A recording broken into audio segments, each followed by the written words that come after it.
Monsieur le ministre Vandenbroek, l'État refuse de me soigner, l'État refuse de me donner le vaccin. Je vais vous expliquer le pourquoi. Mon médecin traitant m'a inscrit récemment sur Pivax en compte prioritaire. Concernant mon problème de santé, pour moi, j'estime que tout le monde doit être prioritaire dans le même temps, ce qui n'est pas le cas. Alors que l'État fait des réponses et des dépenses non essentielles, en dépensant tout simplement 400 millions pour des avions. Et trouvez-vous ça essentiel dans le contexte actuel? Un sacrifice de 10 euros par habitant, ben oui, 10 euros par habitant, par vaccin, par personne. Pourquoi ce sacrifice? Alors qu'Israël a dépensé 20 euros par vaccin pour ses propres citoyens, alors qu'aujourd'hui, ils sont à 75% de la population vaccinée. Ils reprennent vie, ils ont relancé l'économie de leur pays en si peu de temps. Et entre-temps, dépensé autant d'argent pour des avions pour lesquels, pour l'instant, nous n'avons aucune utilité. Et moi, je trouve que c'est aussi une dépense non essentielle, alors que vous fermez des secteurs non essentiels, soi-disant. Pourquoi je ne suis pas vacciné? Mon médecin, comme je vous l'ai dit, m'a inscrit sur un code prioritaire au niveau de ma santé et de mes pathologies nombreuses. Sachant que je suis prioritaire et que je n'aime pas trop ce terme, mais ma vie étant fragilisée, donc mon médecin traitant m'a demandé d'être en compte prioritaire. Mais, entre-temps, j'ai reçu 4 coups de téléphone du centre de vaccination qui m'ont dit tout simplement « Bonjour monsieur, êtes-vous prêt à vous vacciner ?» J'ai répondu « Oui ». « Très bien monsieur ». On me demande aussi de savoir ma date de naissance. Et figurez-vous que, monsieur le ministre, que dans les listings, que les centres de vaccination qui reçoivent les inscriptions en code de Kivax n'ont pas les données des dates de naissance de personne. Les seules informations qu'ils ont, c'est notre numéro de téléphone, le nom et le prénom.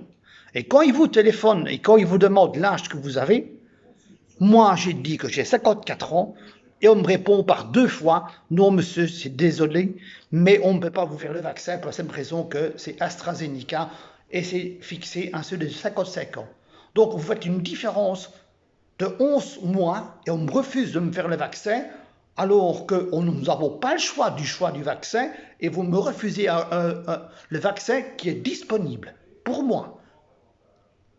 Donc là, ma colère est largement dépassée parce que franchement, toutes mes activités actuellement sont interrompues. Mes stages que je devais commencer sont mis au conditionnel. Les tournages qui sont extrêmement difficiles. On vous impose des tests PCR en permanence, alors qu'on savait très bien qu'en termes médicaux, si vous faites des tests répétitifs, il y a répétition concernant la cloison nasale, ça pose des problèmes de santé qui se représenteront au niveau des infections nasales et autres qui sont présents actuellement, comme certaines formes de méningite qui ont été confirmées par le milieu médical. Alors il faudrait savoir où est-ce que nous en sommes. Car franchement, nous ne sommes pas tous à but humanitaire dans notre propre pays. Franchement, la ligne rouge a été franchie pour moi. Je suis bien dans ma tête, mais aussi dans mon cœur, car j'ai mal pour les 11 millions de Belges. 11 millions de Belges. Et on nous fait croire ce matin, en écoutant RTL, que 85% de la population flamande est vaccinée, à 48% des Walloons qui ne sont pas vaccinés parce qu'ils ne sont soi-disant pas motivés. Mais si on nous empêche de pouvoir se faire vacciner parce que c'est AstraZeneca qui pose en soi-disant souci, alors que tous les stocks de l'arrondissement sont fournis pour AstraZeneca parce qu'on veut éliminer tous les stocks qui sont en cours, parce qu'on n'est pas sûr qu'au niveau fédéral, on refera une nouvelle commande de ce vaccin. Voilà où on en est actuellement. Donc, moi, je préfère me serrer la ceinture que la cornerade.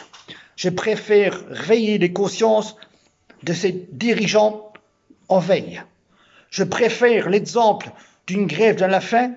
Bien sûr, chez moi, comme j'ai l'appétit coupé, j'arrête vraiment de me nourrir au finish. Quand vous aurez écrit et décidé d'une vraie fin à ces mesures totalitaires, à menacer nos vies, ma vie, et je ne suis pas le seul dans cette situation, alors réagissez, parce que dites-vous bien que le 1er mai, vous allez souvenir, vous allez souffrir, et vous verrez, ce sera votre souvenir de votre carrière, parce que la vôtre, je crois bien qu'elle sera bientôt terminée au procès d'une séance électorale, où on n'en sait rien, mais le peuple, lui, il en a plus qu'assez d'être moqué, d'être manipulé comme ça. Moi, j'avais l'espérance d'avoir ce coup de téléphone, d'avoir l'espoir d'avoir ce vaccin dans ma situation.